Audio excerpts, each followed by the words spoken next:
Hello friends, welcome to the Point. In today's session, let's discuss about the Finance Commission.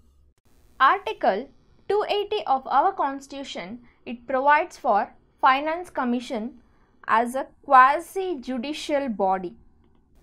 And this Finance Commission, it is constituted by the President of India. But for every 5th year or earlier time as he considers necessary. Let's have a brief idea about the background of our constitutional provision of the Finance Commission of India. There are many factors that coincidentally converged and it made necessary for the constitutional provision of Finance Commission in India.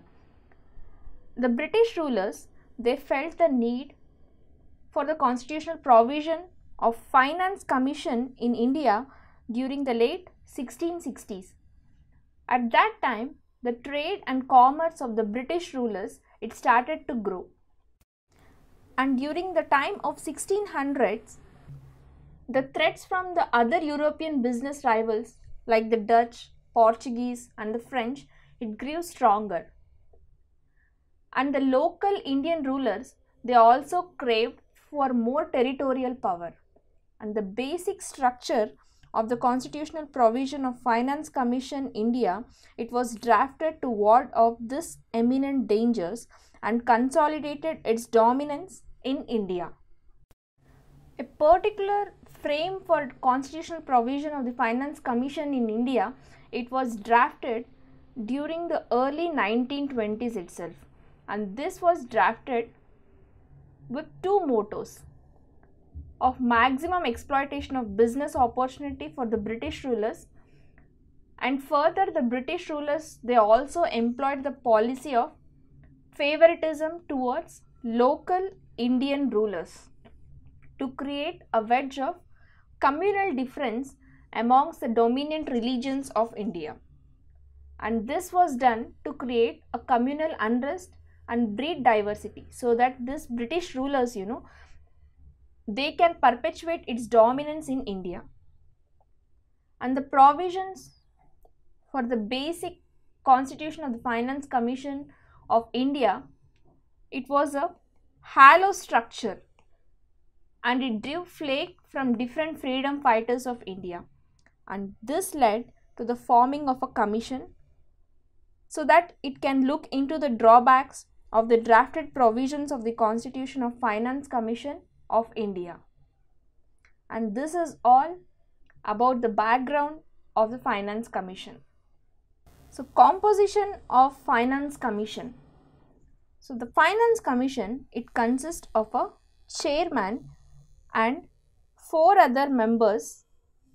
They are to be appointed by the President, and they hold office that is specified by the President and in his order. And the people of this Finance Commission, they are also eligible for reappointment. The Constitution, it also authorizes the Parliament to determine the qualification of the members of the Commission and in what manner and in which manner they should be selected. That means they have a special qualification. And the Parliament, it has also specified the qualifications of the chairman and also the members of that commission. The chairman, he should be a person, one who is having experience in public affairs, and the remaining 4 other members of the commission,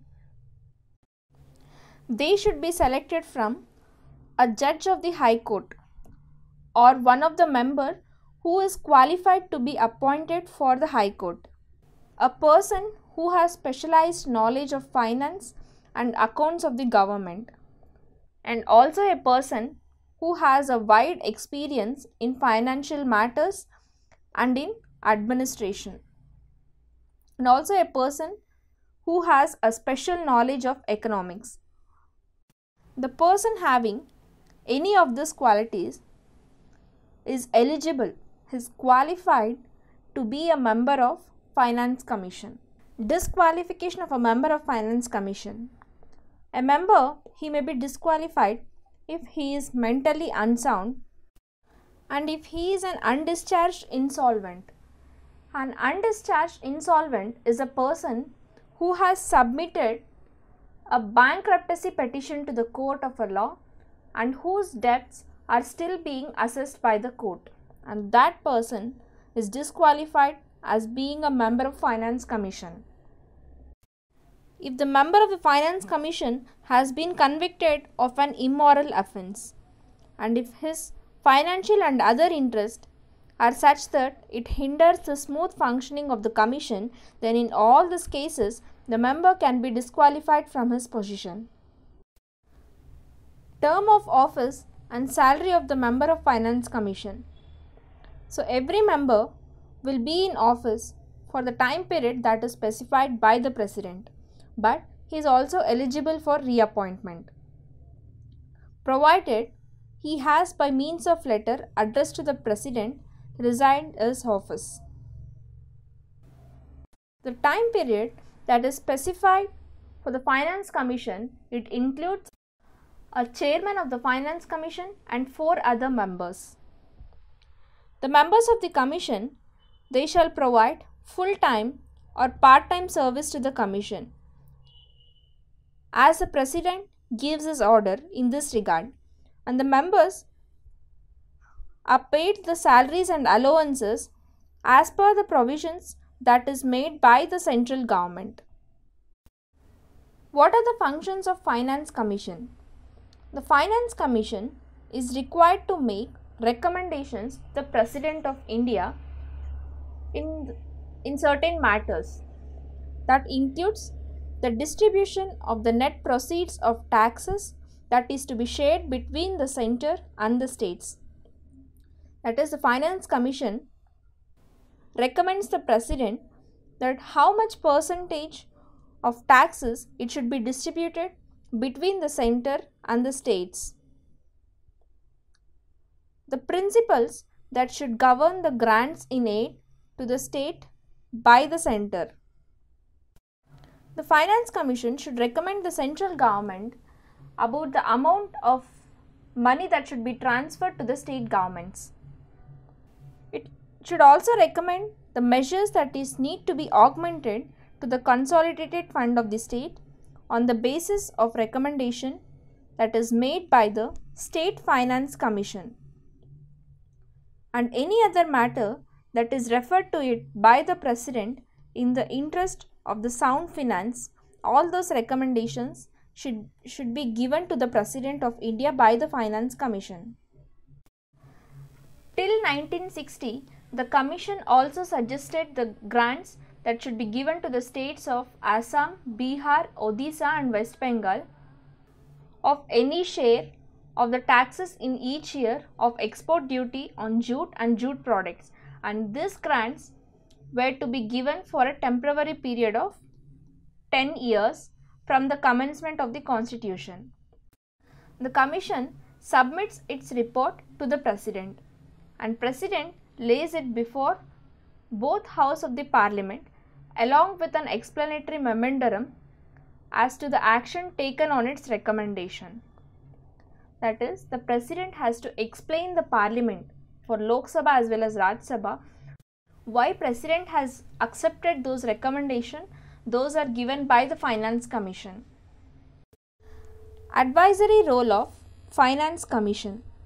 So the recommendations made by the Finance Commission, they are only advisory in nature and it does not bind on the government, and it is up to the central government whether to implement its recommendation on granting money to the states or not.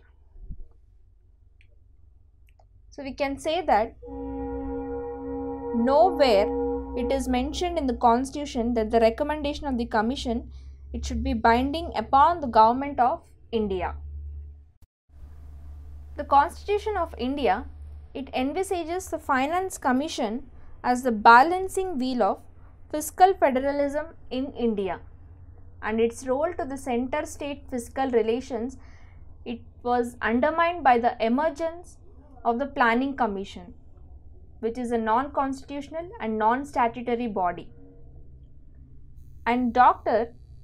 P.V. Rajamannar, the chairman of the 4th Finance Commission, he highlighted the overlapping of the functions and responsibilities between the Finance Commission and the Planning Commission in the federal physical transfers. So this is all about Finance Commission. See you all in the next session with some other interesting topic. Thank you.